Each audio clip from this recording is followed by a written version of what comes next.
loud. All right. So Stephen Oscar there got a job at University of South Florida, just got married 6 months back, and he's doing open textbook stuff. That was his dissertations. And working with David Wiley and John Hilton. And then we've got Maina Ju, my former TA in this class from a year ago at Wayne State. We're looking at self-directed learning and MOOCs. And she's just publishing like just a go-getter. And then, as I said, so we've got 3 former TAs from this class, Oscar, Nari, and Maina. The current TAs haven't shown up. So I'm getting fired tomorrow because the course ends. Raj is from India, Kartik's from India, Omita's from Uzbekistan and does all sorts of creative stuff. Rachel's from China, and Rachel and Gafei are human-computer interaction students in Jing. So I have 4 human-computer interaction people. Chi Li is here. So Chi Li's from Beijing. She graduated last summer looking at early childhood language learning technologies and presented to us about AR and VR and AI in China and did a lecture for us. But because the connection wasn't good, she had to record the lecture. There were so many people attacking the internet in China when we tried to get her, she couldn't do it. So we just put that up in Dropbox. All of you, I sent you the link on that. So, and Tom Rees is here. So we've got Tom Rees from Georgia with the new DBR book out, the revamped one, and he did a lecture. Tom, what was your lecture on tonight? The students were using the textbook in their class at George Mason University, so they had just finished the last 2 chapters, so I came on and did a brief presentation and then answered their questions. So Stephen, Stephen, have you guys met?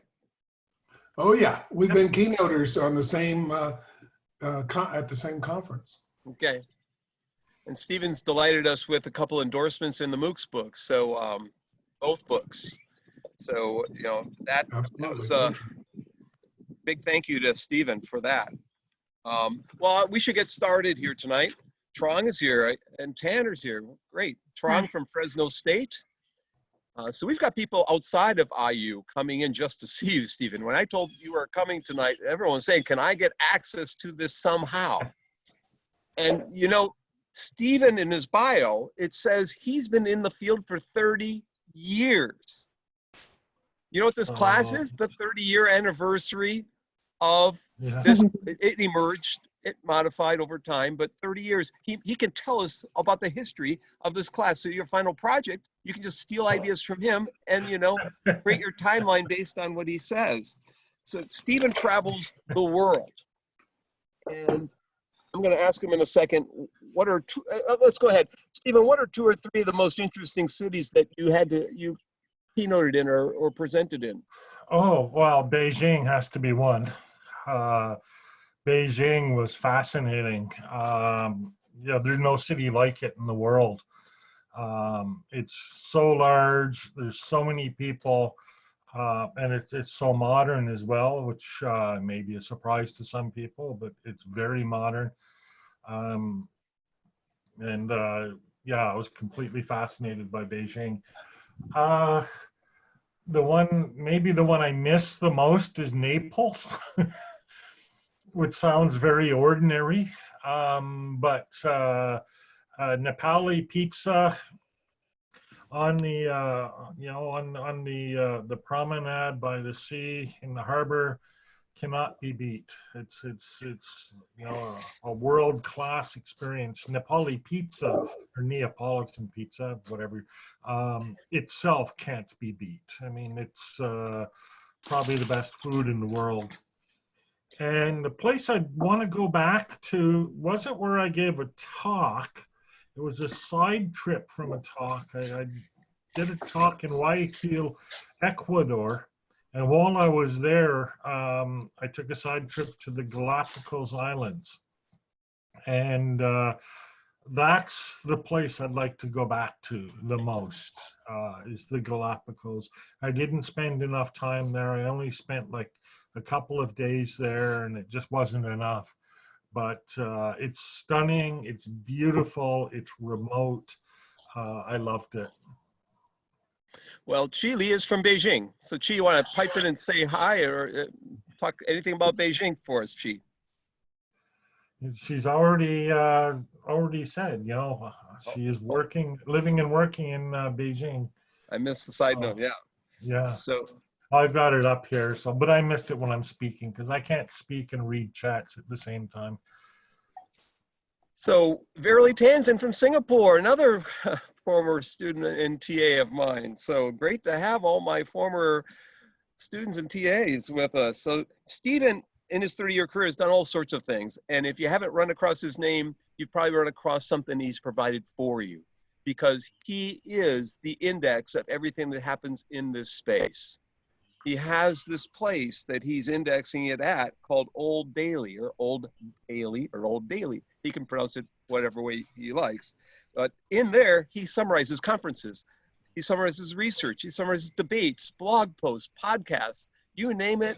There's something commented about it. So you can keep track of what's going on in the field. If you go off on vacation for a couple of weeks and want to get an update, just go to Old Daily, and I sent you the link and you can find it. He's doing a service, not just a personal one, reflection one, but for the world community. He's done this for a long time. How he doesn't go insane, and I was going to ask you that later, but maybe I will ask that just before you get started. Could you tell the audience a little bit about Old Daily and about the purpose of it, and how you can do all that and not go insane? So yeah, OL Daily, short for Online Learning Daily. I stole a name from Arts and Letters Daily back in the 90s, and they're still around too. They eventually got bought by the Chronicle of Higher Education. But even now, when I go to Twitter and search for OL Daily, Twitter always says, "Would you like AL Daily?" And I'm sort of going, no. After 20 years, no. So it begins in 1998. Yeah, and the most recent one is, well, I think that's a day or so old, eh? Yeah, It's about today's 5 days. or yesterday's maybe. Was it only? Yeah, Audrey Oh, Waters you have in here. Yes. Yeah. Audrey Waters, love Audrey Waters. She comes out with her article at 4 to 5 on Friday. and I like to be current, and it auto publishes every day at 5. So she comes out with her article at 4 to 5 on Friday, and I have to quickly scan it, grab a quote, put the headline in, get an image in, and get that all done before the thing publishes automatically. Yeah. So it was my bookmarking system. Back then, the prehistory, I was using Netscape Navigator. 98, yeah, I would have been using Netscape. And I had bookmarks, like everybody had bookmarks, but I had my home computer and my office computer, and it was a pain to synchronize the bookmarks. I could do it. You can take the bookmarks.htm file, put it on a floppy disk, because we use floppy disks, and carry it back and forth to the office. But big pain. So I had been building websites for a while. So I decided I'll put my bookmarks page on my website, and that worked pretty well. But then I started automating it. And once I started automating it, that's when OL Daily comes out, because I'm automating my bookmarks and I'm thinking, okay, well, I've created this little form. I can enter in my bookmarks. I can view my bookmarks. Why not share them? So I started sharing them. And I did that for 3 years. And that was the basis for some other work I did, something called Unimall. I did at the University of Alberta. I used the same kind of technology and created a newsletter for that. What was it called again? Unimall, M-U-N-I Mall, for Alberta municipal governments, elected officials, town managers, things like that. And then, so I did that. That worked pretty well. And then in May of 2001, I decided I wanted to make it an email newsletter as well, which was an extra order of complexity, because I had to write my own email sending program that would work with SendMail and things like that in the Linux system. But I did that. And so May something or another is the first kind of official issue of OL Daily. And that's the history. It's just me doing my bookmarks. Take a look. But, you know, I have very opinionated bookmarks. But I've always said, and, you know, I've said back then and even now, like, you know, I do the bookmarks for myself. Like, this is me thinking to myself. And, you know, a lot of people don't necessarily take it that way, but this is me thinking to myself, these are my notes for myself, which I share. What year did you start again? It was 1998? Yeah. 98? 98, yeah. Okay. So you know when we met, Stephen? Do you know what day we met? Let me think. Stephen's going to have a presentation for you right after this. So hang on. He's got some cool stuff.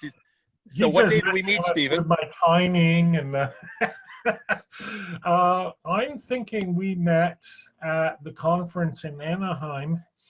That would be 2000 and I think it's 2003. Wrong. Wrong. If you were correct, I'd go. But was it Anaheim? We met on November 7th of 2000 at about 11 o'clock in the morning in Toronto. We were on a panel together with Ron Ostin and me and some other folks. That day we saw Carl Breiter and Marlene Scardamalia have little kids, 7-year-olds, give their talk. But they changed the time of our panel that day. My talk was on faculty involvement in telelearning, moving beyond the lunatic fringe. Oh, that was the title of the panel, Faculty Involvement in Telelearning, Moving Beyond the Lunatic Fringe, the 5th Annual Telelearning Conference. And I was introduced to Stephen at the time. I didn't know who he was. Right. Very interesting presentation. It was on the day Al Gore won the election and then lost the election. That's how I know it. I had absentee ballot. And so it's not that my brain's really good. It's just that I knew what I was at the U.S. consulate in Toronto trying to vote that day and have it count. So he was still a few votes short. Turns out it wouldn't have counted anyways. Yeah, not in Indiana, it wouldn't count. So I told Stephen I wouldn't wear the suit coat the whole time. So I have to change it out here. And some of you know that from time to time, I come dressed in different costumes. So we'll see what I have. What are we going to get? Superman cape? No, well, I'm close. Magician hat. Oh, yeah. The opera hat. I have magician hat. I have magician gloves just for you. And then for you, I've got if you were here with me, I've got Gandalf's staff with me just for you, right by my side, along with a couple of lightsabers, one for you as well. That's showing that you don't know that I'm a Star Trek person, not a Star Wars person. Are you? I figured as much, actually. Yeah. So Stephen's going to take us through the future, but for a second, Stephen and I talked ahead of time. We should mention the past. Yeah. You know, I met Stephen after these things were produced, punch cards and a zip of discs, and this is my dissertation data, by the way. Oh, yeah, the new type of floppy disk. Yeah, the new type of floppy disk and audio files. I met him a year before iPod was created. Mm-hmm. Stephen's got a whole destra of old technology there he's going to show us. I don't know if he can still show us because we changed the camera settings. Yeah, we changed the setup a bit here, but I think we'll be all right. I don't want to ruin your setup, but that's one oh, this is just a phone. Remember these plugs? Oh, there. What else have we got?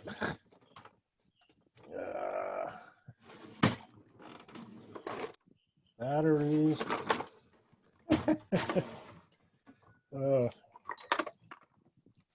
tripod.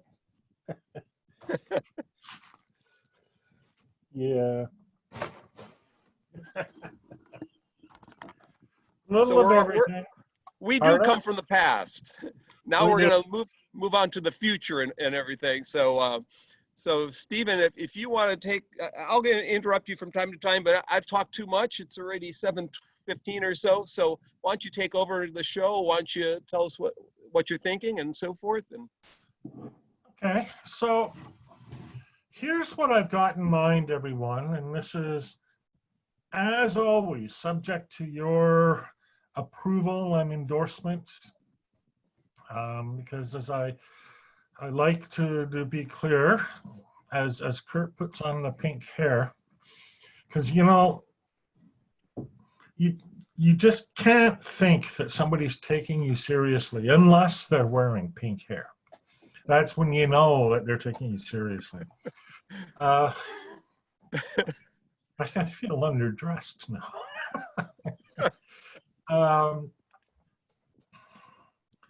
So yeah, like I like to say to people, I'm here for you guys. This isn't about me. This is about you. And so I want you to get the benefit out of this. And that means you can tell me to stop doing whatever I'm doing at any time. And do feel free to do that. Sometimes it happens. It doesn't happen a lot, but sometimes it happens. Okay. monitor the chat window for you, Stephen. If something comes up, I'll jump All right. in on that. So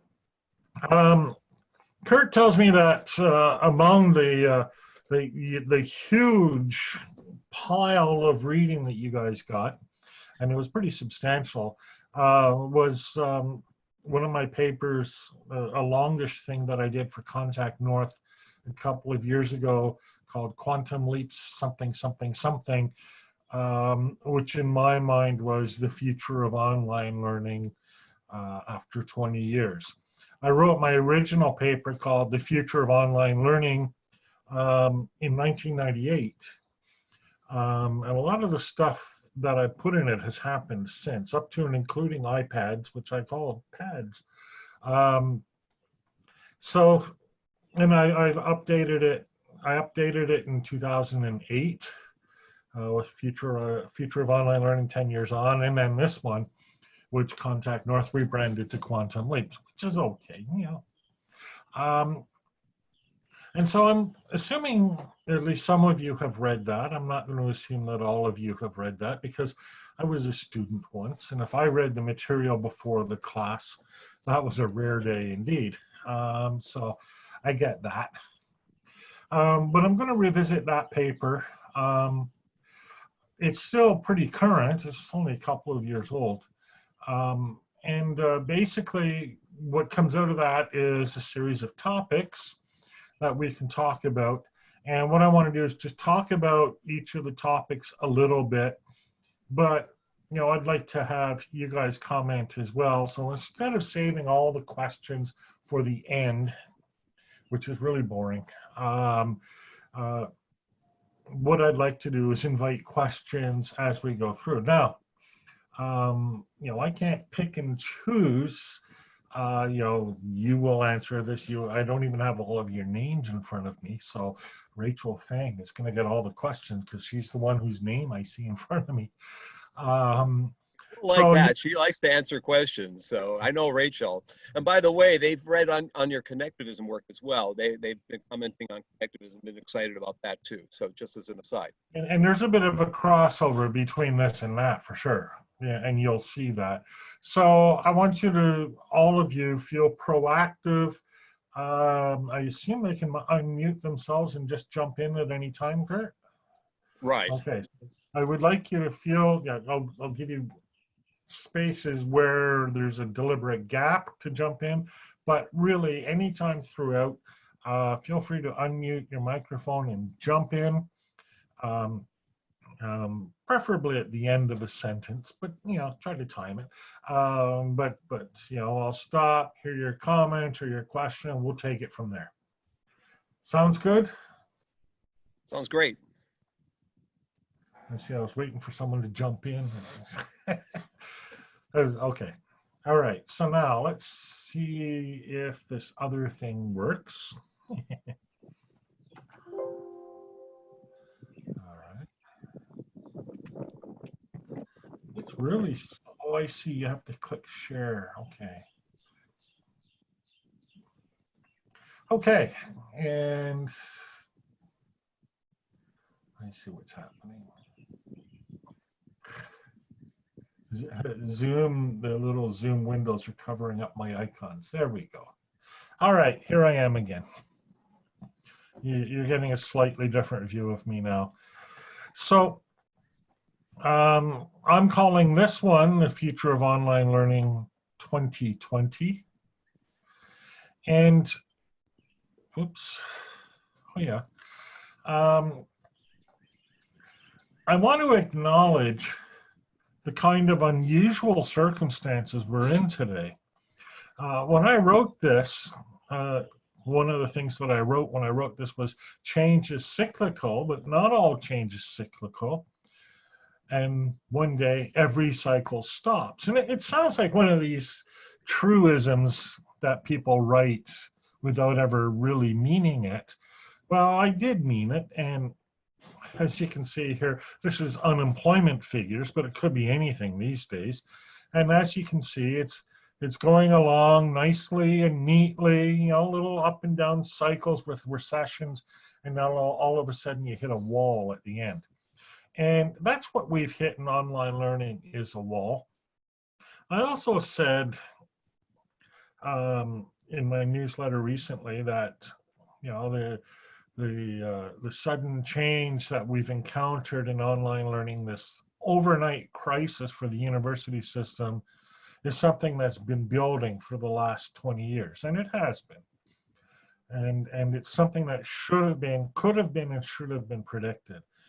And I didn't write in my paper, there will be a pandemic and everybody's going to suddenly go online, because nobody wrote that, except Barack Obama. But I did say, you know, there is going to be a point at which the current system is unsustainable, and for whatever reason. And we hit that point.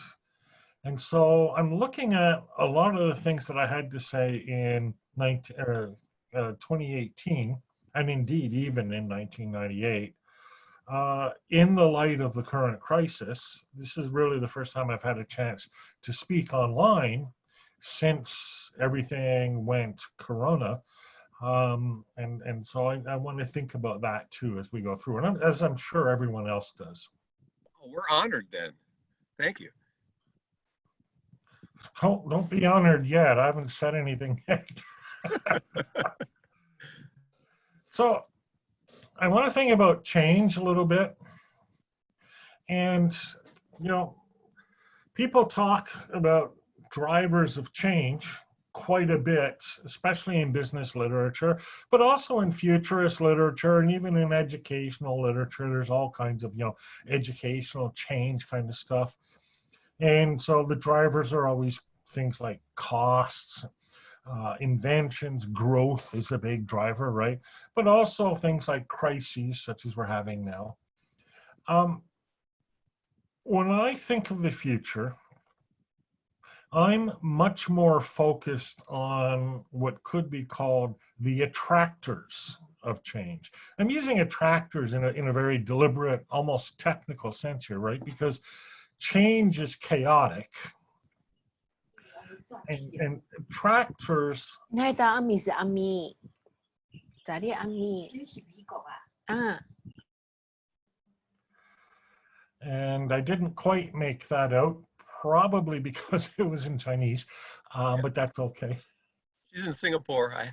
Oh, well, it might still have been Chinese then. Yeah, probably. Or it might have been Malay, but I think Chinese. Yeah. Anyhow. Sorry, I shouldn't make fun. I think in terms of the attractors, things like values, goals, desires, and needs. And these, for me, are the things that help us predict what's going to happen in the future. And just as an aside, and this is a really important aside, you have all kinds of people saying, oh, you can't predict the future. And that's not true. You can predict the future. I can make all kinds of predictions about the future. The sun will come up tomorrow. I will be hungry. My cats will be hungry. Social distancing will still be continuing, etc. Right? We all make predictions. In fact, we even make predictions about the weather and so on. Yeah, I mean, there are events like the pandemic that are intrinsically not predictable. You can't say there will be a pandemic in the first few months of 2020, but in the abstract are predictable. And what holds these predictions are the things that we value, the goals that we aspire to, our desires, our needs. We can predict the physical backdrop more or less pretty accurately. And then the rest of it is talking about how that interacts with values, goals, desires, and needs. There's this traditional kind of futurism where you draw out a bunch of scenarios, right? And I get that. But my view is you got to pick one. You know, I like the idea of scenarios for planning, but I'm not keen on the idea of scenarios for really trying to determine where things are going to go in the future. I know that was all kind of vague, but I just wanted to get that in. All right. So having thought about, okay, what does the future of online learning look like from that perspective? And here's where I'm going to be wanting some of your contributions. My question is, what is the value proposition of, well, different things? What is the value proposition of education? What is the value proposition of learning? What is the value proposition of a university or a school? I've got a few thoughts, but what do you think?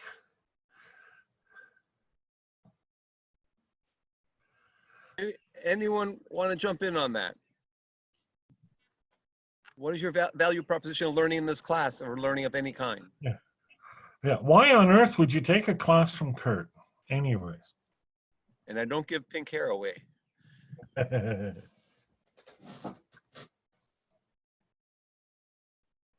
Rachel, he called on you earlier. You want to jump in on that, or? She? Raj? Yuchen? I see everyone's in here tonight. She, Hey, go ahead. Yeah. We've got a comment in the chat to keep current with emerging technologies. Yeah, keeping current. That's one of the reasons why I do a lot of my learning. But why do you want to keep current? Here's something from Umida. To share my knowledge with others and spread a word. Yeah. To get a different perspective. To get a different perspective, for sure. Value proposition of education, this is from Chi, is to prepare students for their life and work. That one I see expressed a lot, and that's a very commonly expressed one. From Amanda, to deepen my understanding and create new knowledge. I like that one because it makes me think of my own education. I studied philosophy. Can you believe it? I studied philosophy, also known as the world's most useless major. It actually prepared me really well for the information age, but I didn't know that was coming. I had questions. There were things I wanted to know, and philosophy equipped me really well to deal with that. From Kartik, for career development and progress in life. Yeah. it's interesting. You know, we've been, you know, all of our schools have been shut down because of the pandemic. And one of the major propositions has come up. It's a place to keep kids during the day. And, you know, that sounds really cynical. And maybe it is really cynical, but, you know, in a lot of families, both parents have to work. And so kids need to be somewhere where they're supervised during the day. And it turns out that's a pretty good reason why we're not simply going to stay with online learning for all of our young children. Even if it's just as effective, online learning doesn't solve the problem of what to do for children when both parents are away. A similar sort of argument could be made about some of the non-educational benefits of an education. There's a post by Stephen Krauss today. The elite college experience is not compatible with COVID-19 because, as he argues, taking classes is just not what it's all about. It's also a whole lifestyle of dorms or near campus apartments, sporting events, frats and sororities, clubs, parties, beautiful buildings and campuses, etc. And so from that perspective, online learning is the learning that we would give to the poor, which is kind of ironic because a lot of what we're seeing in a lot of media today is online learning is catering only to the elite who have computer access and computers in their homes. It's almost a bit of a dissonance there. Yeah, definitely. And I've argued for a long time, and I still believe this is true, that one of the major benefits of especially an elite university education, but also even, you know, a less than elite university education, like Kurt's class, for example. I couldn't resist that. Is the socialization and the networking. You create a network of contacts in your university experience, which in many cases supports you through the rest of your career, whether it be formally through your alumni association, for example, or informally. You know, maybe you join Skull and Bones at Yale, and that means you'll be president. Who knows? So, you know, I think when we're thinking about what the future of online learning is, this value proposition is going to matter a lot. And, we always have to ask, what is it that counts as success? What is it that counts as the outcome that we're trying to achieve in online learning?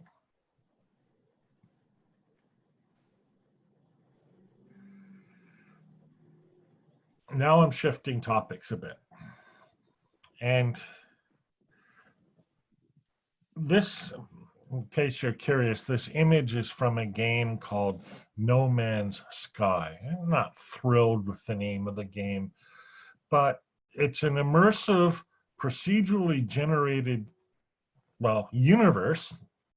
Mostly you're just in one galaxy, although you may go from galaxy to galaxy. And it's basically an immersive game where you explore different worlds, scan things, build things, shoot things, hunt pirates, cooperate with each other. It's multi-user, and they're gradually building up to that. They're also gradually building up to being a 3D environment. And the internet is full of games and things like that. I began my work in online learning. We talked a little bit earlier about the newsletter. What we didn't talk about is the other side of what I did back in the 90s, and that was multi-user dungeons, MUDs, or as we called them, multi-user domains, because, it's just, you can't go to the vice president and say, I want to build a multi-user dungeon. And the vice president goes, no, you're not. So we call them multi-user domains, and then multi-academic user domains. But what we learned is that the way to think of technology is to think of it as an environment. And the way to think of an environment is to think of it as technology. The reason for that is it's kind of hard to explain, but there's a lot of discussion about technological determinism. And there's also talk of techno-capitalism and all the rest of that. But any environment that you're in, any environment, is technology, more or less. Even if you're all by yourself in the middle of a forest, you still have your technology. You're wearing clothing, perhaps. I mean, the only case I can think of where there is no technology is on that TV show, Naked and Afraid. But most of us are not in that environment. And actually, the first thing they do, even on that program, is make something. They make some technology. If we think of technology as an environment, then really our relation with technology is like our relation with the rest of the world. It's not something that does something to us. It's not something that we do something to, but it's this thing that we're in a constant negotiation with back and forth. And, who was it that said, maybe you can remember Kurt, technology changes us. Or no, we change technology and then technology changes us. Was that McLuhan? I think that was McLuhan. Kurt's looking it up quickly because he has access to technology. So, and this matters as Who's the guy from Wired magazine with his book, What Technology Wants? That's Kevin Kelly. Yeah, Kevin Kelly. That's worth reading, by the way. If anyone wants to write that down, What Technology Wants is a great book. Not that old, too. It's only a few years old. It's only a few years old, yeah. And it's interesting, again, representing technology as that impersonal other, but that impersonal other that has a point of view. Yeah. But nature is like that, too, right? So whatever our whatever our technological environment is going to be the subject of this negotiation, this interaction. And that's why, our values, goals, desires, etc., mean so much.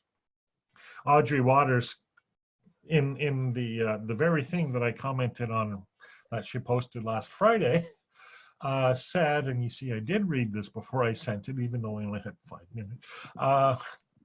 She said, no, we don't build the future by building things.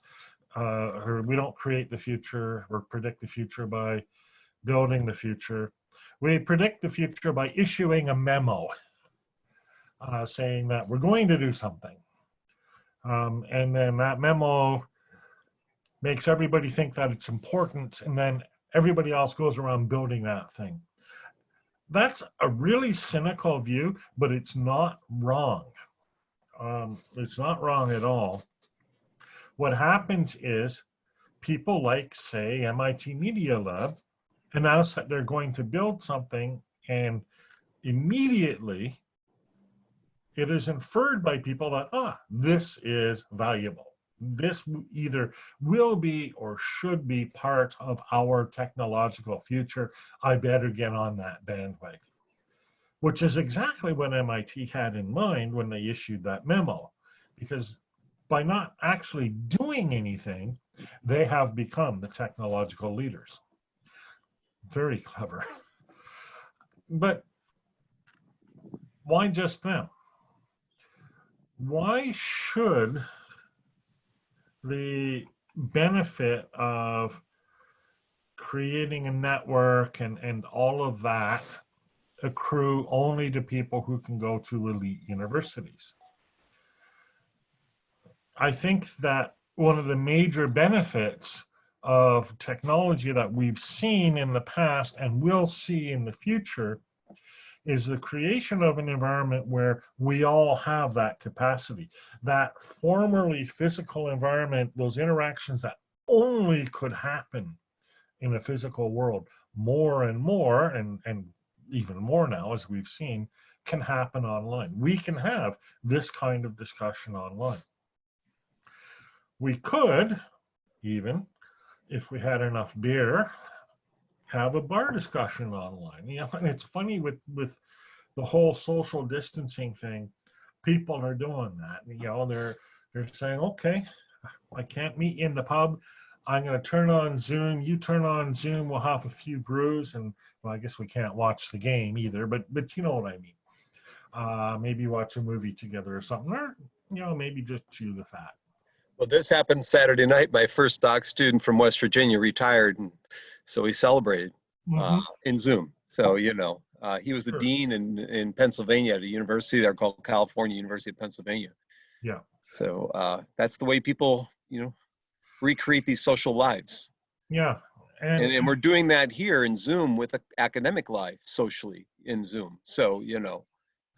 And it's not working, is it?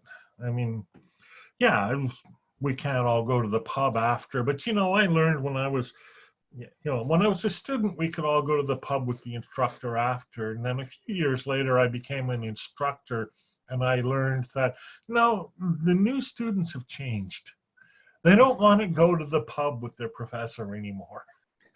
It was one of these big changes in culture that took a little bit of getting used to. I don't know what the culture is like where you're, well, I guess you're all in different places, but you know, different cultures, maybe they still do that, but where To I some live, degree.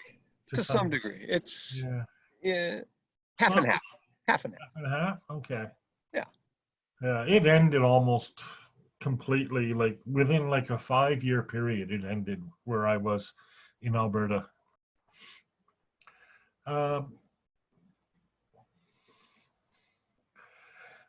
And that leads me to think of technology not in terms of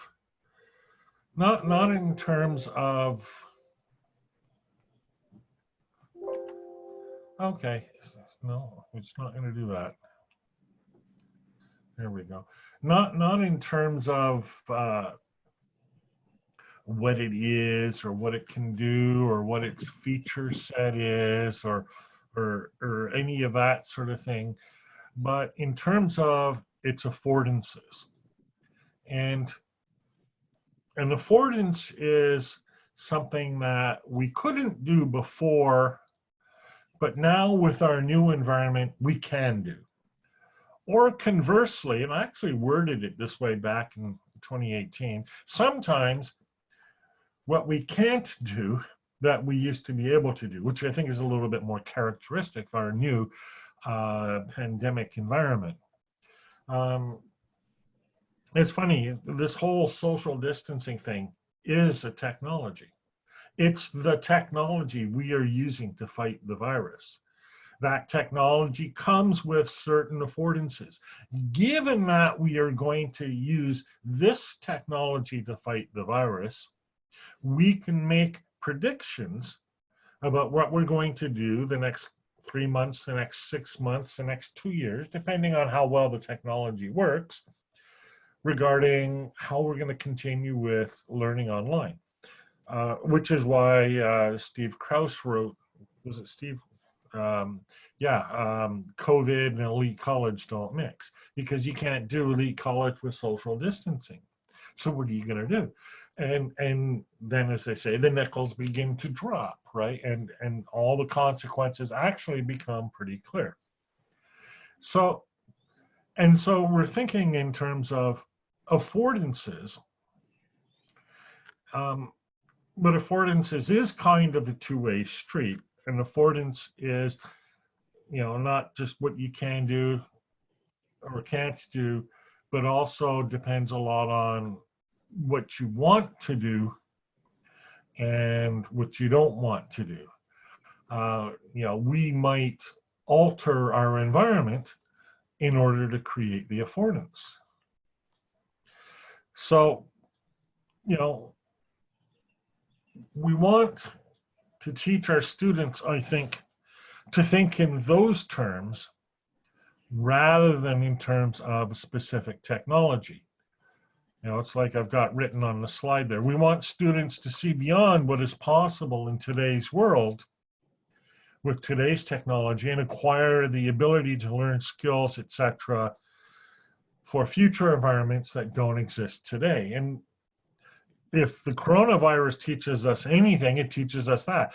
Nobody prepared in their education, except, you know, some specialists in epidemiology, but none of us prepared to do our jobs in the context of a pandemic.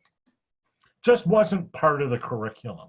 At least it wasn't part of mine, although I did read The Plague by Albert Camus as part of the class I did once. But I mean, besides that, it really didn't teach me a whole lot about what to do in these circumstances. But what a lot of us did benefit from was the ability to work with the technology that we have to acquire skills, to learn skills, to conceptualize, to design the future kind of world that we want. And that future world is characterized as one, first of all, that doesn't have a pandemic anymore, but then also has some of the benefits that we get from learning and technology. And I'm reading a lot, you know, in newspapers and blogs. I guess they're not newspapers anymore, but news websites and blogs and commentaries about the kind of world that we want to build coming out of this. You know, I'm thinking Harold Jarkey, for example, has written about that a fair bit. You know, we've discovered, for example, in this pandemic, that the people who make the economy work are not the billionaires. They are sanitation workers and grocery store clerks. That's a pretty important discovery to make. We've discovered that it is not acceptable to leave people without an income at all. And I think that's a new discovery for our society. And now we're designing the technology that works toward that. But, you know, that's a skill that you have to have. Did you minimize the screen? You may want to maximize it. Is that addressed to me? Somehow I cannot see the slides. Oh, well, okay. I'm trying to do the whole producer thing as I give the talk too. Yeah, he's got the whole producer thing. I can see him okay. Okay, yeah. You're just a little bit, you know, on the edge. You can send me the slides and I can forward them too. Yeah, I'm clipping the edge there a little bit, but that's almost can't be avoided. There we go. Because I thought I would have a smaller little picture-in-picture there. But this is all jerry-rigged together. Okay, she says it's good now. She's got it. Okay, good. And Omita's got it. Okay. Yeah, I was reading it kind of slow. So, okay. How's it going so far? Questions? Anyone have a question for Stephen? Some of you might have brought questions, so feel free on that too. Anyone want to jump in on something here?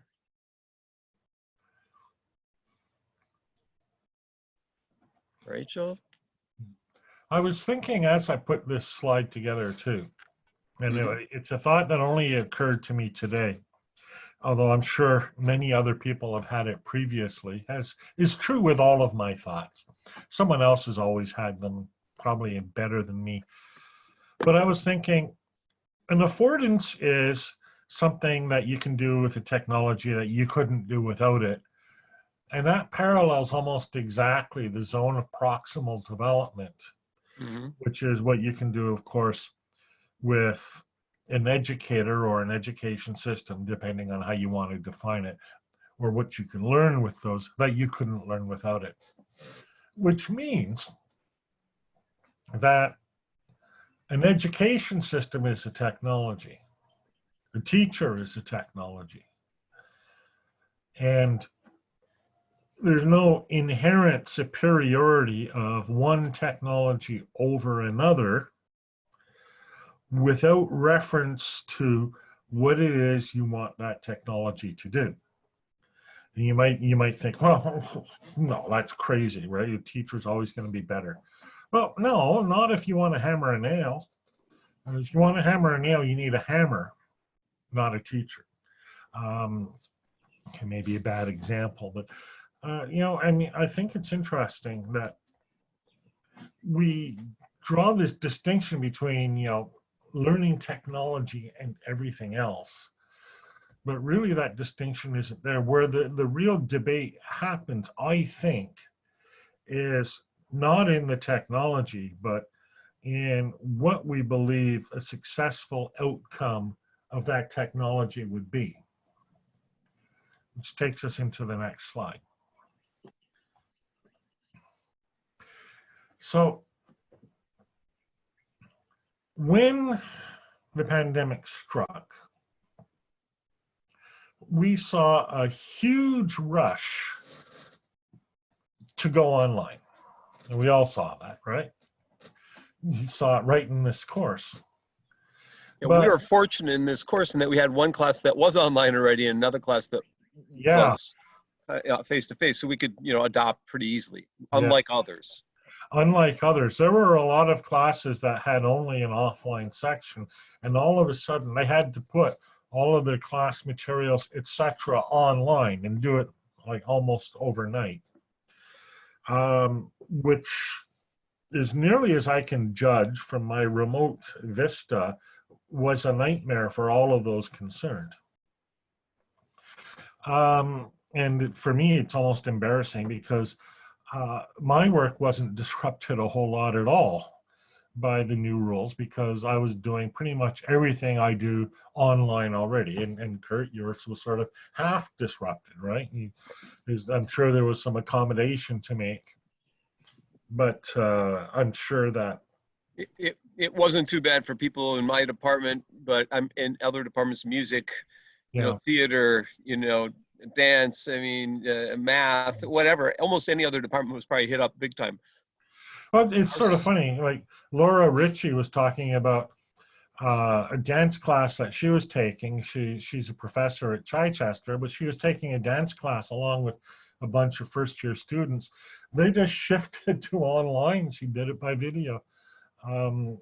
So, but yeah, but I mean, they could do it because, you know, they had the skills and the background and the preparation to do that, and they had Laura there who could certainly help them in all of that. But, you know, this whole big sudden shift has, I hope, made us rethink many of the core elements of what we might call a normal education. I list a few here. Classrooms, cohorts, textbooks, assessments. And I've written here, the beginnings of change pushing us to a point where normal education is no longer viable. Now, I wrote that in 2018. The pandemic made it no longer viable in 2020, but I think that would have happened sooner or later in any case. And I think it would have happened not because the technology of normal education is broken per se. Like cohorts work. You guys are in a cohort. Textbooks, you know, the greatest thing, the greatest invention since scrolls. You know, I mean, it's not that these don't work, but it's that our goals and objectives are changing. And we want to, instead of educate people into a known world, educate people instead into a world where things are not known, where change is a constant rather than an occasional thing. And, you know, I've got in my own notes here, one of the saddest things about Make America Great Again isn't the person who said it, but the idea that it's fundamentally an appeal to look backward to find the future. And that really is disappointing because it's a case where it's as though you're saying an entire population is unprepared to imagine and work with something that hasn't happened yet. And I know that that can't be true. Now, McLuhan, when he wrote about change and the future, he said we should ask, what does the new medium enhance? What does it make obsolete? What does it retrieve? And what does it become when it's pushed to its limit? And these are all good questions because, you know, well, whatever happens will be pushed to its limit in one way. Look at Zoom, right? Zoom comes along and like within 10 minutes, you have Zoom bombing, which is somebody using these, and this is the way I've always thought of it. Somebody inevitably will use the technology for something other than the purpose for which it was designed. It's like when I worked in 1980 on what we called remote job entry subsystems for Texas Instruments. We could use them for seismic data processing, yes, and that's what we did. But we also used them to play chess because, of course, we did. And, you know, it's like the internet. $1 trillion worth of technology. Now, what's the biggest, most common use? Cat pictures. We use all of this technology to send each other cat pictures. And that's exactly right. And that's exactly the way it should be. That's what you do. You have cat pictures. That's what you do. So, you know, in Last week, by the way, we are doing a session. I was doing a panel for Rutgers, and we had a Zoom bomber. yes. And it was handled really well by one of the other panelists from Penn State. Said, our center is really interested in that topic. Can you email me or talk to me? We would like to talk to you about that. And it was very the person went away. So Yeah. There are ways to handle the Zoom bombing without clipping the person off the screen or whatever. I was amazed how smooth he was in handling the person that did that. It was just a strange thing. And I won't get to what, it was kind of racist what was going on. And it was kind of sad, but yet he just like that thought of, you know, and Yeah. we heard that's a concern. We would like to talk to you. Can you email me and all this stuff? All of a sudden the person's gone. Yeah. Yeah, that's the sign of an experienced online facilitator. You know, I mean, and it's again one of these skills. Nobody's curriculum ever involved how to deal with Zoom bombers. That will come about, you know. So actually, that's what our friend Ron Ostin is doing for Contact North in Canada. He's doing sessions on Zoom, and he's training people in the security and those kinds. Not exactly, but that will evolve. People will have to, you know, that will be a thing. That will be a thing. You know, you and I have been all around the world training people. It'll become a thing now. It'll become a thing. Yeah. So the question we need to ask, well, the question I think we are asking now is, you know, why do we structure our online courses the way we do? Why do we offer online courses at all? You know, I'm well known as one of the people who helped originate the MOOC, along with people like George Siemens and Dave Cormier and a cast of thousands. But in a sense, it was a bit of a mistake because if it was simply up to me, I wouldn't have structured online learning as a course at all. And up until that point, I hadn't. I had structured it as resource sites, as newsletters, as podcasts, everything but a course. And now I'm saddled with MOOCs. As the MOOC guy, you're known as the MOOC guy. What's that like to be known as one of the originators of MOOCs? Has it had a negative aspects to it, and things you've had to overcome, or positive, or both, or you know, what was the brainchild that led to the first MOOC? Did you just wake up like when, you know, MIT OCW happened when the guy was on his rowing machine rowing, and he all of a sudden popped in his head, Richard Liu popped in his head. I interviewed him. He says, I was rowing on the rowing machine. We had planned to do something. We didn't know exactly what we're going to do. And all of a sudden it popped in my head, and I went to a meeting on Monday. I recommended MIT to do OCW, and everyone laughed at me. And And about a week later, I went to the meeting again. They all embraced me, you know. So Yeah, the that's same funny. thing happened with MOOCs in that regard. So the year before, George had hosted an online conference on connectivism. And of course, we were both involved in connectivism. And it was a pretty niche subject, really obscure, hard to explain. Nobody got it. No, I shouldn't say that. I guess some people got it. From my point of view, even George didn't get it, but don't tell George that. And we're sitting together at a conference in Memphis, a Desire to Learn conference, ironically, in Memphis. Really? And decided, okay, well, let's do, instead of a conference, we'll do a course on connectivism. And we decided that it should be a connectivist course, whatever that means. And okay, we each kind of did our own thing, making this a connectivist course. George set up a Moodle installation at the University of Manitoba. I thought that was really very kind of traditional, not connectivist at all. So I set up my own software that I had been using for my newsletter and as an RSS aggregator. And I set up a version of that for the course as well. And then we kind of connected those loosely. And then we used some other things like I think it was a Google chat discussion board or something like that. Might have been Yahoo back then. I think it was Google though.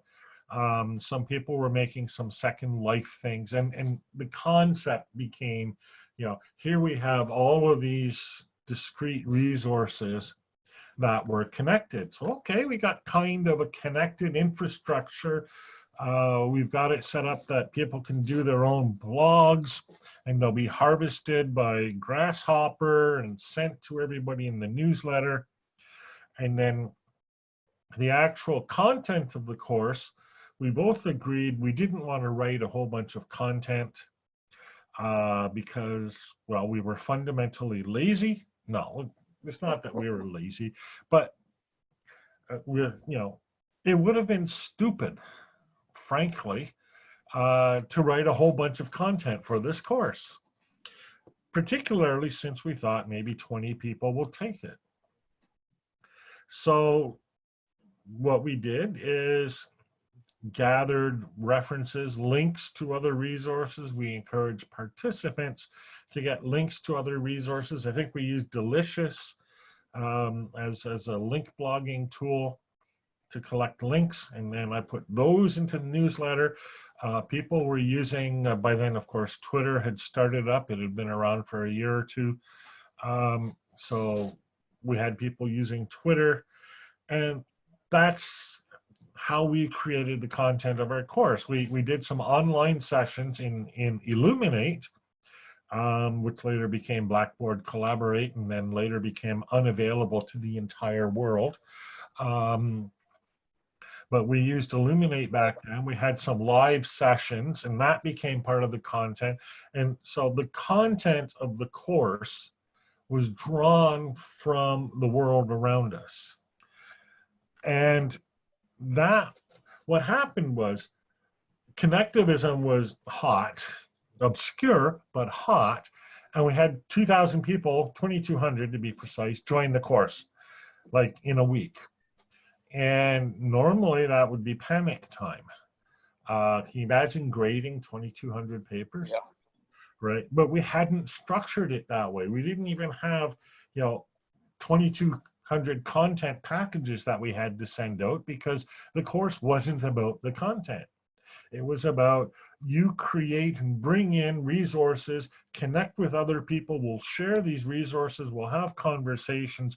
That will be our course. And it turns out that works really well with 2,200 people. We had 170 active participants. By active, I mean regularly blogging in the course. By active, I mean subscribing to the newsletter. And then around that, we had the remaining 2,000 people, some of whom might contribute here and there, others just on Twitter, others just in the form of comments, whatever, many others just lurking. As far as we were concerned, they were all forms of legitimate participation in the course, because there wasn't, one way you take the course. The whole idea was to have multiple ways. So we were instantiating the principles of connectivism in this course. And anytime a decision came up, do we want to centralize people or not? The answer was, well, no, we don't. Do we want to standardize on a tool or not? And the answer was, well, no, we don't. Do we want everybody to read such and such a piece of content? And the answer was, no, we don't. People pick and choose. They make their own course. They make their own content. They get out of it. Each person gets a distinct learning experience out of it. And from my perspective, it doesn't even have to be a course. It was a course, but I think life should be like that, not just courses. So it could be, I think it should move to be massive open online content. Yeah. And you still have MOOC out of it. And that wasn't, you didn't come up with that acronym, by the way, No. that was, so you didn't plan on that happening, but you did ignite a field of study, multiple fields of study, Yeah. in fact. And you're known as one of the co-fathers of the field. There are very few people who can be called the father of a field in some area of educational technology. We got Michael Moore in distance learning, and Charles Wedemeyer and so forth. And then you got Stephen and George in MOOCs and other people in other places. What's it like to have started a field that's impacting over 100 million people a year now, in different ways, and not for ways you originally intended? What's that feel like? Oh, well, I would never expect it to be for ways in which I originally intended, right? Any technology will be used for some other purpose, and that's fine. That's terrific. For me, the enduring legacy of the MOOC, of connectivism and all of that isn't the pedagogy, isn't the learning theory, but is the whole idea that the concept of open online education, by that I mean education that is free to access, Coursera notwithstanding, that concept is entrenched, it's permanent, it's not going away. And that's huge. And that's more than, just the few millions of people who took MOOCs. Especially if, the ones that took Coursera and Udacity and FutureLearn, where you have to pay money just in order to view content that everybody should have access to.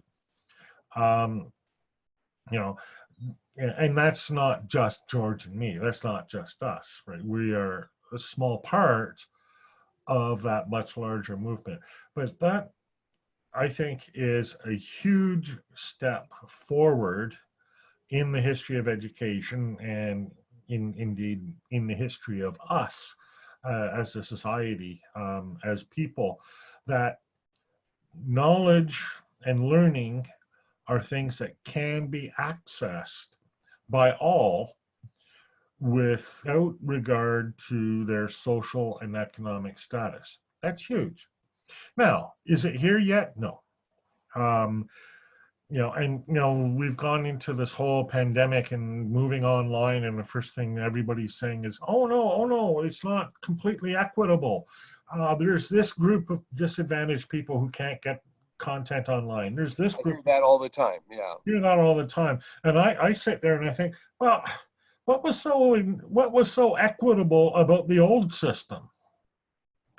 I'm afraid to ask how much your students have paid for tuition, but I assume they're getting 3 courses in this class. Remember, this is the monster syllabus. They're getting you, and they're hearing from all sorts of range of people. So this class can be cost just. Most classes, no. I'm just kidding. Yeah. And you get the people who are paying, $50,000 Yeah, per a year. Yeah. But like, oh my goodness, right? yeah. And Yeah. what are they buying? What they're buying is they're buying access to that club, right? It's not simply that they're buying access to education, right? And this is the next part, the other shoe that is going to drop, as it were, right? So you have not only impacted as a father of this field for education, you've impacted society. Most people want to make some small dent in the world, whatever it is. Maybe they have a guidebook that sells a lot of creates new pastries or something, whatever it is. You've made a huge difference in what I conceive to be the most important field of study, education, changing people's lives today, because this is the learning century. We're learning all the time, and you've created a new delivery mechanism for education to happen, or you're part of that movement. It may have happened anyways. It may have transpired anyways, but you jump-started it, you kick-started it, and made it happen in 2008, right? Yeah. And maybe it would happen 2 years later. Maybe it would happen 6 months later. Mm-hmm. But your influence is on the first iteration of such a thing, and have been able to write about and comment on the new iterations that have happened, and your reflections are read by many people because you were the first. What's that feel like? The main thing it feels like is not very much at all, honestly. Yeah.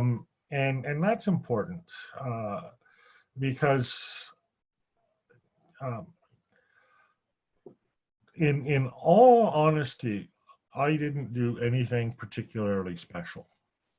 I went out and did, whatever it is that I do, and right place, right time, and somebody there. George comes up with a name, connectivism. Dave comes up with a name, MOOC. Forces of history, all of that. The things that happen in the world, we as humans like to pick one person, one event, one thing, and say, this is the thing that caused that. But nothing in the world is actually like that.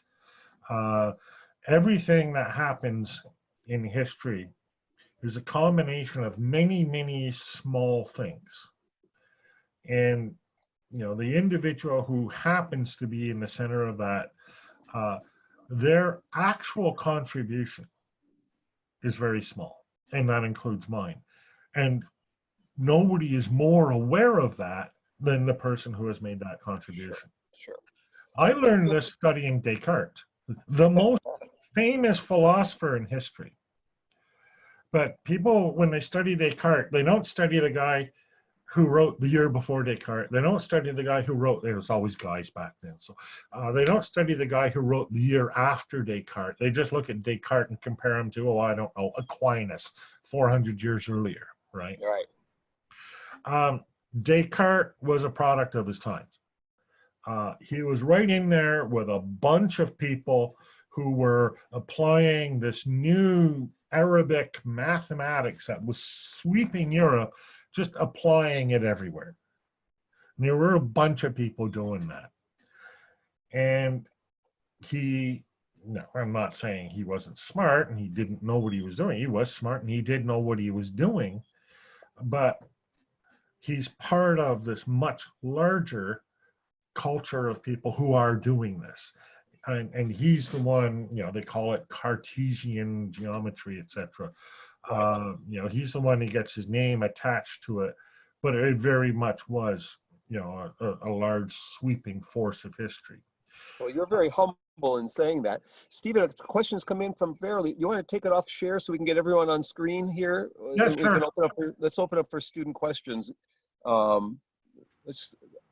I've been asking a lot here, and I'm really interested in the history of all this, because I was teaching this class in 2008 when I said, do you know what was going on today? I said, 13, I got the email about, or the Chronicle of Higher Ed article on this, on what you're trying to do. And I'm like, do you realize what's going on today? You know, realize what David Wiley's doing, giving certificates out in his class to anyone who's, you know, so there's a lot of cool stuff was happening. Yeah. It wasn't just you, you know. No, it wasn't. And yeah.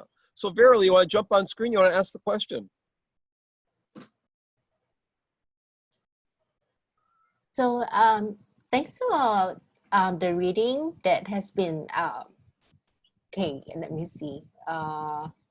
The reading on the quantum leaps in technology. So I guess I like all the summaries of the like the different affordances, the different technologies that become available for teaching. But I guess the question I have is, how do you suggest that the educators cope or engage in lifelong learning? I mean, the thing is that they cannot stay still. They have to keep on learning. But the point is that many of them are kind of, like right now, I know of educators who are really struggling with home-based learning. And it's like the only thing they know that they can do is basically to take like headshots and video and then upload to YouTube. It's like, so that's the most that they know.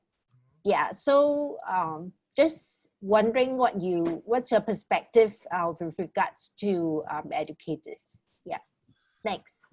Okay, the very first thing I'm going to say is that you can't learn it all at once. You can't learn anything all at once. You can't do anything all at once. I'm thinking of riding a bicycle, and I like to ride bicycles for long distances.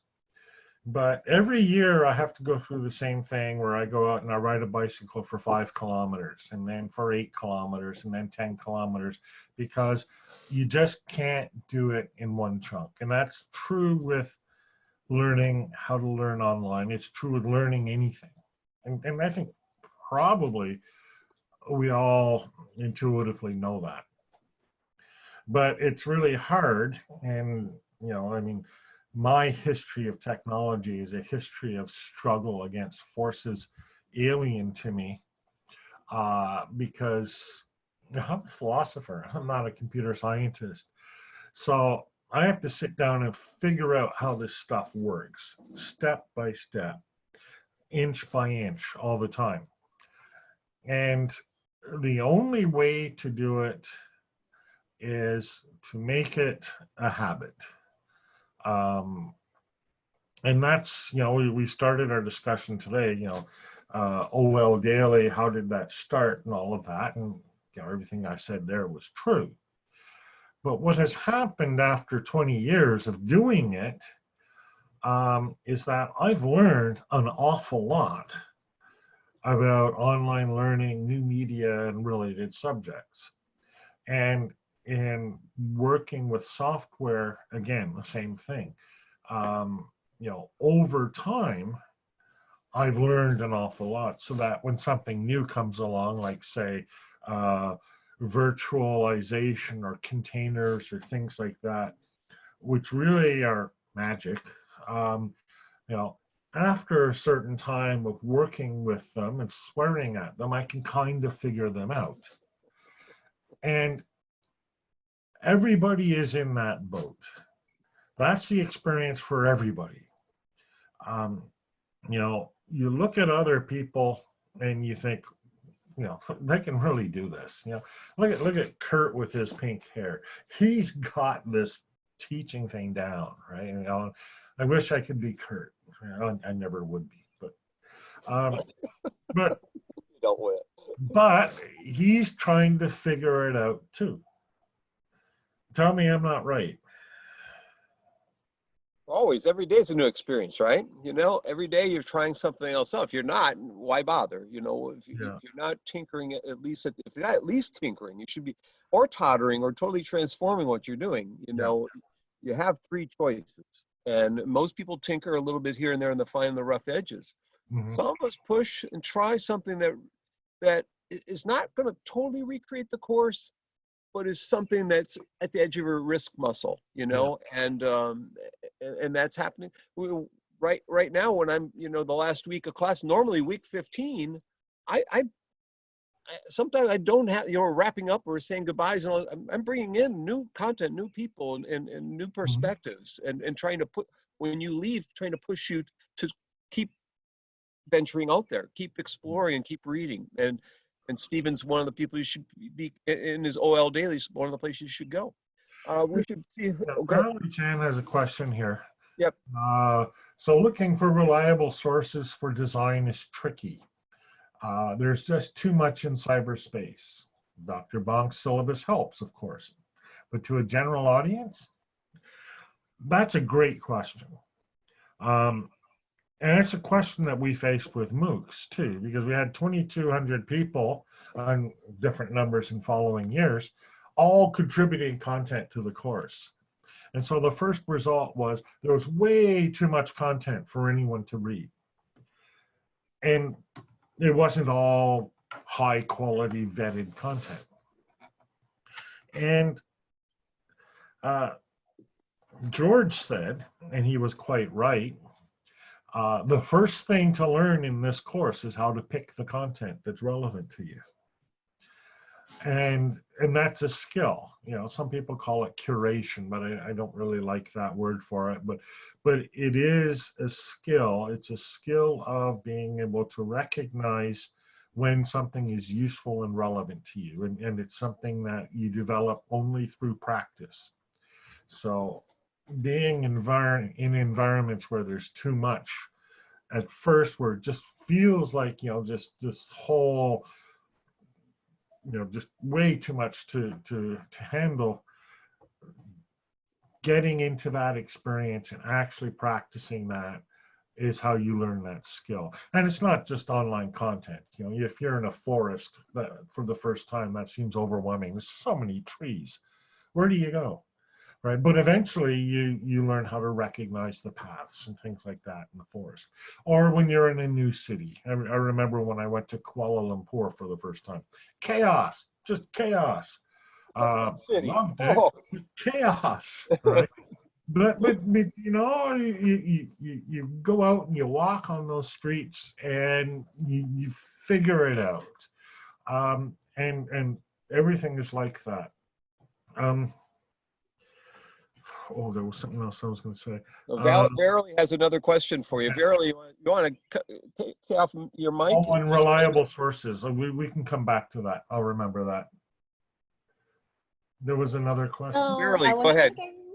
I was wondering whether you have an OL daily for the different categories of tools that you mentioned in the article. I mean, I think we see you definitely as a reliable source. And I think it would be great if we can kind of get all the links and the information if you have some. So how often do you get to KL, Verily? How often do you get to Kuala Lumpur? We used to go at least twice a year, yeah, for shopping. Yeah, but it's like we cannot go now because of the shutdown. Sure, yeah. Right. Yeah, but the food is good. Yeah. Right. Yeah. Verily left Bloomington last year at this time about, right? Was it Verily? Yeah, June. Okay. June. Yeah, so not that long ago, even about 10 months ago she left. She was here since 2010, so almost 9 years in Bloomington. And so with some sadness, but family's back there. So Yeah. Stephen, I've been to Kuala Lumpur twice. I've been in 2 or 3, I think. Yeah. 2 or 3. But Julie also has something here. So I'm seeing recently there's lots of discussions among technology companies in the education market of China about OMO, online merge offline learning. So I think that would be what has previously been called blended learning, unless it's something different. But I think that's probably it. How can we combine the online and offline teaching and learning together appropriately? So my issue with blended learning, and yes, I do have issues with blended learning, is that in the end, it still requires a person to be in a place at a certain time. And for a lot of people, that's really hard. Especially if the learning is taking place in, say, Australia, and I live in Canada, right? Blended learning is not going to work for me. So always with blended learning, the first challenge for me has always been, how do you make it equitable for, first of all, everybody in the course, and then secondly, everybody who might want to take the course? You probably can't make it equitable for everybody because it's going to necessarily be grounded in a certain physical area. But the question is the physicality of it going to disadvantage some people? I know that's the reverse of what people normally say, but my experience is people are more disadvantaged by physical concerns than by online concerns. So, is it a place people can get to? Are the meeting times reasonable? Are you using the meeting times in person for something important that you could only do in person? We all my life I've gone to meetings and somebody has sat there at the meeting, whether it's a course or a meeting or a conference or whatever, and then they've read to me a document that they could have just sent to me. And I've never understood that, right? Why would you do that?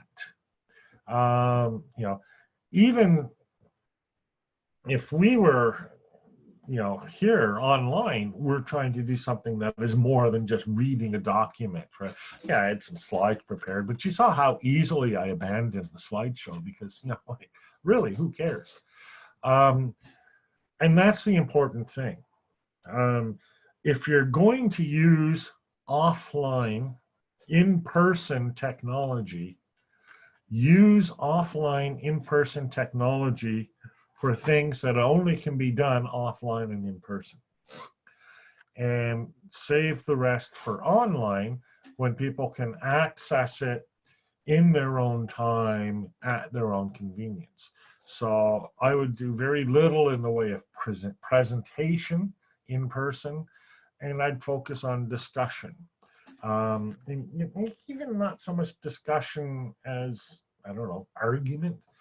It's sort of hard to say, right? There's very little that you can't do in person, or that you can't do online that you can only do in person. We've got a question raised from Rachel. Rachel? Hi, Stephen. Great presentation. So my questions is from my observation, I guess. So lately I've read a book talking about how students are learning to build their characteristic, like being grit, being perseverant in physical space, like classrooms. And I wonder during the pandemic, how can teachers make that happen? Because right now, students rely on themselves, being motivated to do class projects, and for me, I felt less motivated. So I want to know, what if we can just build a tool to motivate people or keep track of students, I don't know, projects or whatever. Yeah. I guess the first thing I'd say is it's okay to be less motivated during a pandemic. I'd want to be pretty forgiving because, there's lots of crazy stuff happening right now, and it's not normal for anyone. But, and then the second thing I want to say is, boy, I wish we had spent more time teaching self-resilience before all of this happened, so that people were better prepared. We've spent generations in our educational systems teaching students how to depend on the professor, depend on the course outline, when really we should be trying to get them away from that, to not depend on the professor, not depend on the course outline. But that's in the past. We can't fix that. But it's, it's like I was saying, when we think about what we want in society in the future, maybe that'll be one of those things where we can focus on, self-motivation, self-awareness, resiliency, self-sufficiency. There's a word that Laura Ritchie always uses, but I can't remember what it is. Self-sufficiency? Whatever.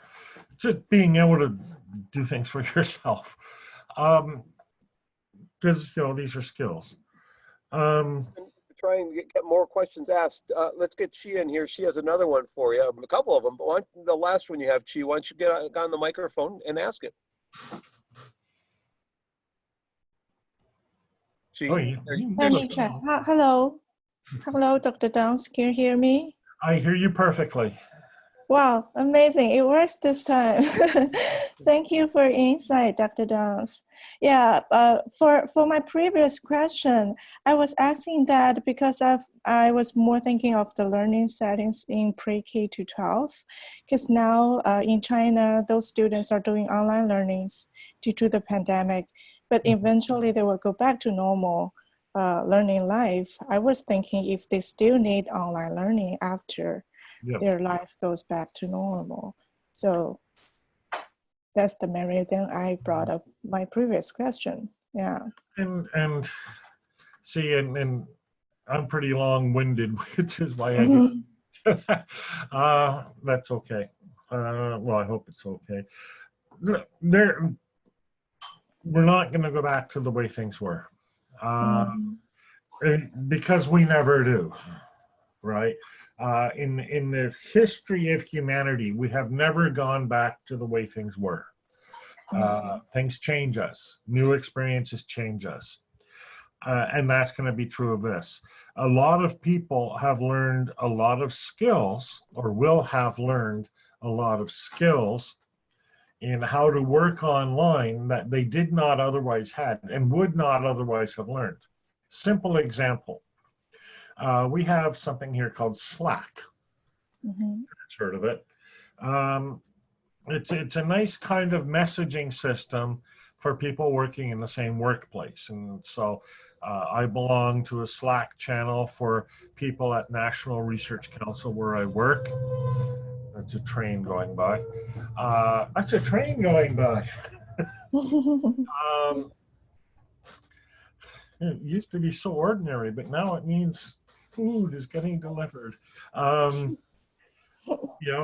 also on a Slack channel for Creative Commons and that. And it used to be in our office, nobody talked, right? Because we're all in our own little separate offices. But now we've all gotten into the habit of using Slack, and we chat easily back and forth on Slack. When we go back into our offices, we're still going to use Slack. So now, precisely how it's going to work in China or in Singapore or in any country is going to depend on the people, the environment, and the technology.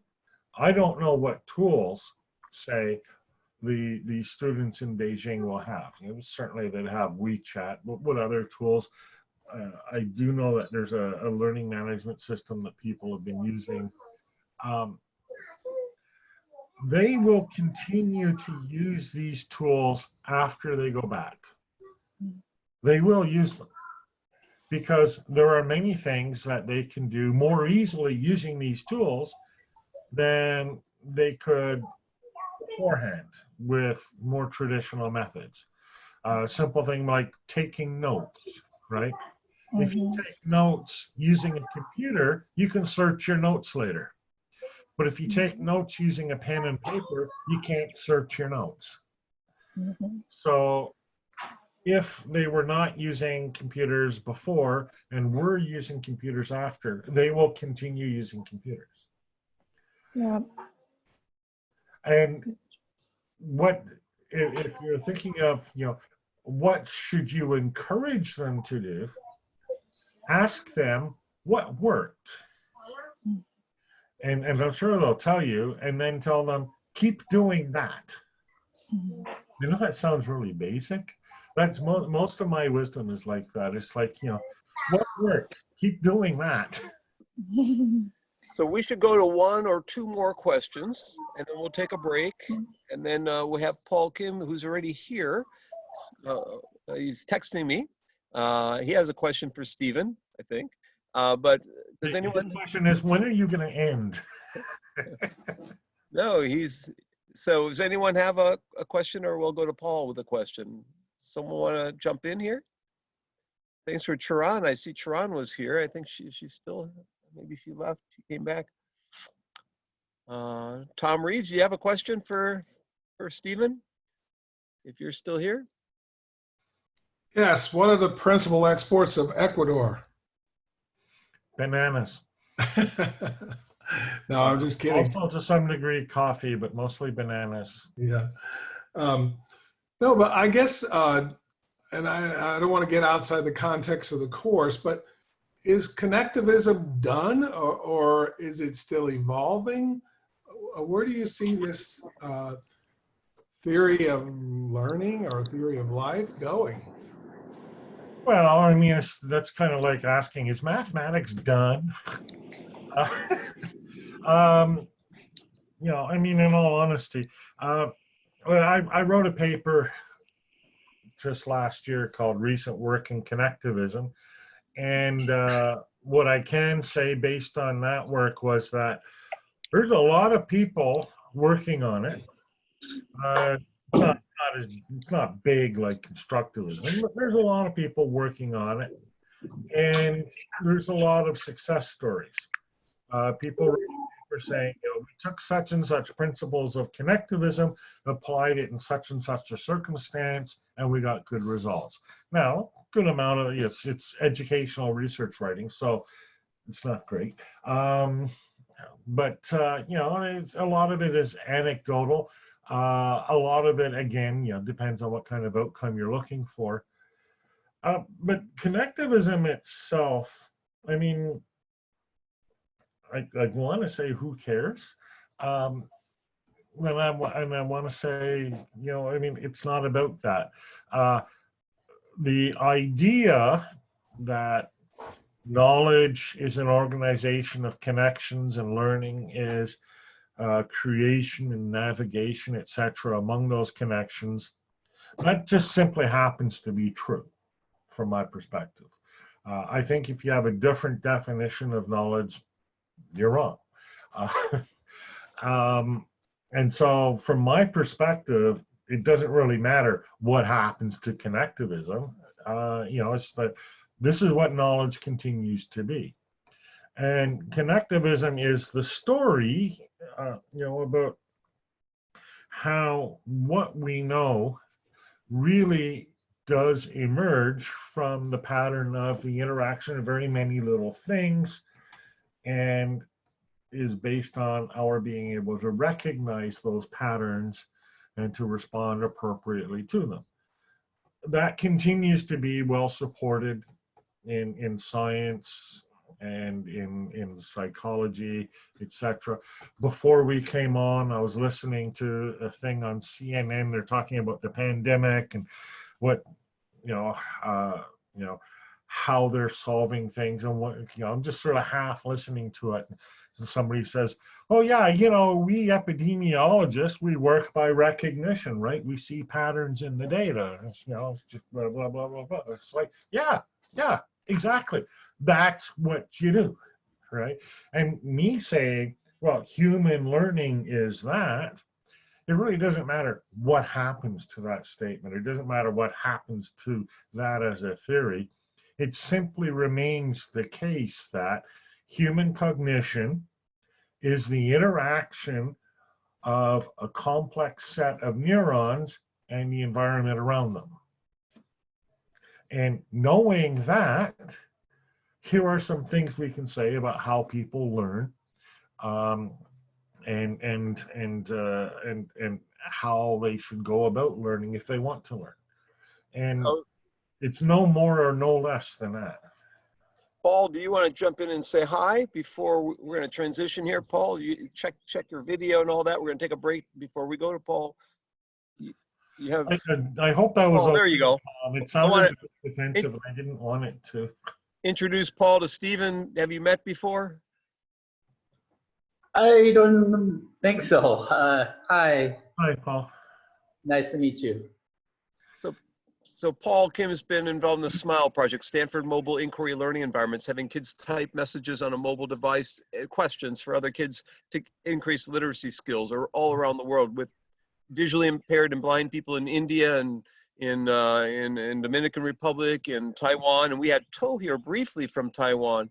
So we got people from, of the 25 people in the room here, only 5 are born in the United States. I think I counted, or 6 maybe. So we have 4 to 5 different countries right now: China, Thailand. Oh, those the unfortunate ones. and actually, I'm looking into, well, I shouldn't tell my students this, but any job opportunities in Canada? No. Toronto's a nice place. Ottawa's in it. No. Depends on the next election. But Paul, did you have any comment on what you heard from Stephen? No, I just joined in, so didn't get a lot of it, but I'm excited to be here. So I'd love to interact with everyone and see what kind of new ideas we can come up with this evening. So he's created an AI tool on the SMILE project that can mine questions and can generate questions at 5 different levels on whatever topic, and also evaluate the level of kids' questions that are being asked. So it's really a question generation and evaluation system that he's built. He's, something that I'm sure, Stephen, you'd resonate with, unlike most technologies that are out there. And it's actually freely available as a mobile app. Isn't that right, Paul? Yeah, also website, smile.stanford.edu. So there you go. So I'll send you the links on that, Stephen. And in fact, I might have earlier today sent you, Paul's, the links underneath what I sent you was the links to some of those things on the SMILE project. Paul, how many different countries have you been in with the SMILE project? It has reached about 30 different countries so far. Such as? Oh, Mexico, Colombia, Tanzania, Rwanda, Burundi, Ghana, Korea. Yeah, list goes on. So like Stephen, all over the world, I was showing the map where Stephen has been, and I asked him his favorite 3 cities that he's been around the world, but he said not Naples, Florida, but Naples, Italy, and he said Beijing and the Galapagos Islands off of Ecuador. So I'm sure after break, we'll ask you what your favorite 3 places are. Let's give Stephen a round of applause here. If anyone wants to put their camera on and show your face and give him a round of applause for being here.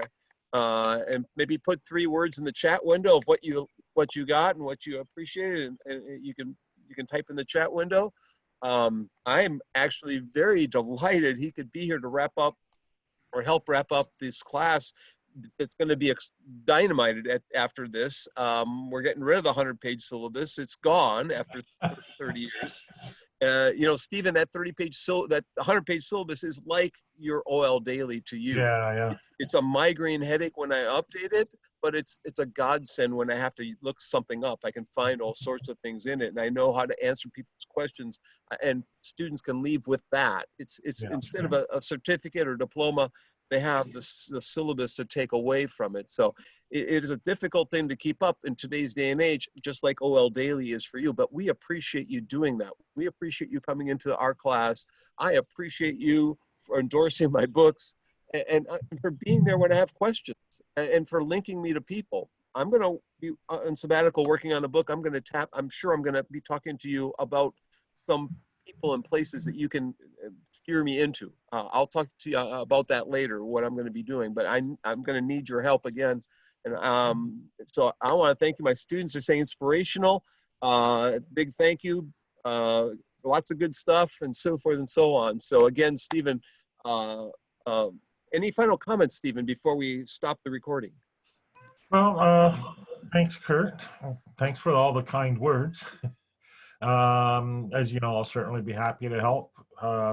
If I ever publish a book, like formally publish, which I probably won't, I'll ask for your endorsement, but I'm so unlikely to publish an actual book because I like trees too much. Yeah. But Well, it might be an no, ebook. Sometimes they have endorsements on those. So I really appreciate the opportunity to be able to do this. I don't get out enough. This is always a big part of my own personal professional development. I get as much out of something like this as anybody attending, probably more because I get to talk more. So thank you very much for the invitation. It's always a pleasure. And I look forward to doing it again in the future in your newly blown up course. I'm going to stop the recording and send you the link to this. Again, thank you, Stephen, very much. And so it's going up